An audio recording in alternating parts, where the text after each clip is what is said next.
Magandang umaga, andito tayo sa ating aralin, APP 5, ika-4 na linggo. Wasto at maayos na kasuotan. Layunin. Natatamo ang mga karagdagang kaalaman, kasanayan, at saloobin sa wasto at maayos na pangangalaga ng sariling kasuotan. Ating alamin. Mahalaga ang wastong kaayusan at kaalaman sa pananamit sa isang batang katulad mo. Kaya ikaw ngayon ay may nahihilig ng mag-aayos ng iyong sarili at mga damit na nasa panahon. Gusto, gusto mo na rin ang mga damit at kagamitang magaganda. Dapat lamang na matutunan mo ang wasto at maayos na pangangalaga sa iyong kasuotan upang makatulong sa mabuting kaanyuan at ikatatagal ng paggamit nito. Mahalaga din na matutunan mo ang angkop na kasuotan para sa iba't ibang okasyon. Dapat mong isaisip na ang wastong kasuotan ay nagbibigay sa iyo ng tiwala sa sarili, kapanatagan ng kalooban at kaginhawaan ng katawan. Mga dapat tandaan sa pagpili ng kasuotang o damit. Una, ang pananamit ay ayon sa oras, lugar at panahon ng paggagamitan. A. Ayon sa oras. Alamin kung ang damit ay isusuot o gagamitin sa umaga, hapon o gabi. B. Ayon sa lugar. Alamin kung ang pupuntahan ay sa isang formal na lugar gaya ng simbahan, hotel o pagdiriwang. Alamin din kung maaring informal o kaswal lamang ang damit ng mga dadalo. C. Ayon sa panahon. Isaisip na kung taglamig o palaging nasa air-condition room, kailangan mo magsuot ng makapal na damit o jacket.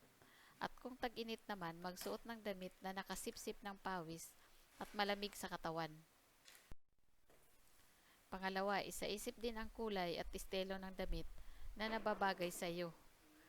Alalahanin na hindi lahat ng estilo ay nababagay sa isang tao. Maging ang kulay ng damit ay paiba-iba rin, ayon sa kulay ng balat ng isang tao. Ang payat at matangkad ay di dapat nagsusuot ng damit na ang mga linya ay patayo. Lalo lamang siya magmumukhang matangkad. Ang pandak at matabang tao naman ay di rin dapat magsuot ng damit na ang guhit ay pahalang. Lalo lamang siya magmumukhang mataba at pandak. Makakabuti sa kanila ang mga telang may maliit na disenyo, bulaklak at magaan. Pangatlo, isaisip din sa pagpili ng damit ang mga kulay na magkabagay. Halimbawa, ang palda at blosa o ang iyong pantalon at polo o t-shirt. Ang mga ito ay maaari mong pagpalit-palitin sa paggamit, ibang pagkakataon at magmumukhang marami ka pang damit. Pang-apat, bigyan pansin din ang telang ginagamit. Ito ba ay madaling labhan, matibay, at di madaling magusot? Ito ba ay nababagay sa panahon ng okasyon? Panglima, isaalang-alang din kung ikaw ay magiginhawaan sa pagkilos-kilos. Ito ba ay hindi masikip o maluwag sa iyo? Ito ay hindi gaanong maiksi o napakahaba. Mga kasuotang angkop sa iba't ibang okasyon. Una, damit pambahay at pantulog. Ginagamit sa bahay at pagtulog. Ito ay kailangan malinis, payak, maluwag at maginhawa sa katawan. Pangalawa, damit panlaro. Ito ay sinusuot pag naglalaro ng iba't ibang sports. Ito ay dapat na matibay at maginhawa sa katawan. Kailangan may tamang luwang upang maging madali ang pagkilos. Pangatlo, damit pampasok. Ito ay ginagamit sa pagpasok sa paaralan o opisina. Ang uniforme o damit pamasok ay kailangan matibay at madaling labhan. Kailangan din na simple ang pagkakayari at maginhawa sa katawan. Pang-apat, damit pansimba. Ang damit na pansimba ay iba kaysa damit na pampasok o pang-okasyon. Ito ay karaniwang simple ang pagkakayari at may manggas. Mas magandang tingnan sa babae ang nakabestida pag nagsisimba. Panglima, damit pang-okasyon. Ito ay karaniwang yari sa maninipis na tela gaya ng voile, organdy, lace, seda at rayon. Ang estilo ay maaring simple at maaring may mga palamuti.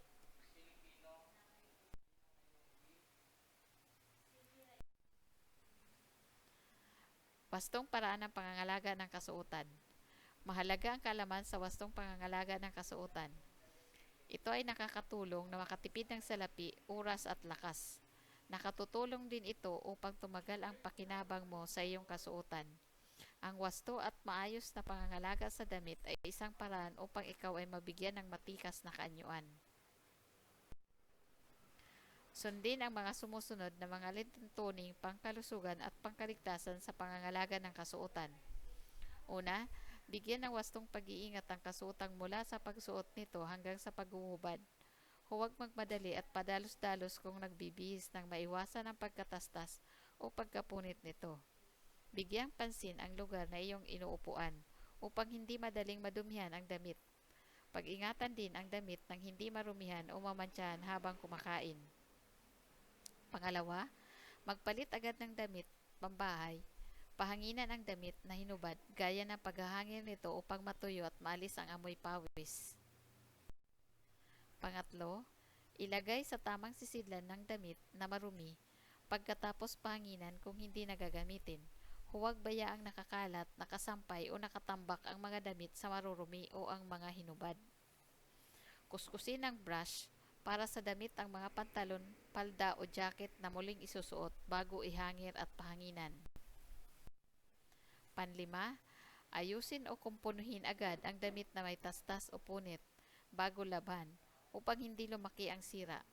Ito ay maaaring gawin sa pamamagitan ng pagsusulsi, pagtatagpi, paglililip ng mga tastas at pagpalit sa mga nawawalang snap, botones at iba pa. Pang-anim, alisin agad ang mantsa ng damit bago labhan. Pampito, labhang mabuti ang damit upang maalis ang dumi at amoy pawis. Pangwalo, plantsahin ng maayos ang damit upang mawala ang gusot at maging magandang tingnan. Pangsyam, plantsahin din ang damit na nakatiklop at gusot bago isuot. Pangsampo, huwag ugaliin ang pagpaplantsa ng damit na naisuot na at amoy pawis. Dito nagsisimula ang pagkakaroon ng di kanais-nais na amoy sa katawan.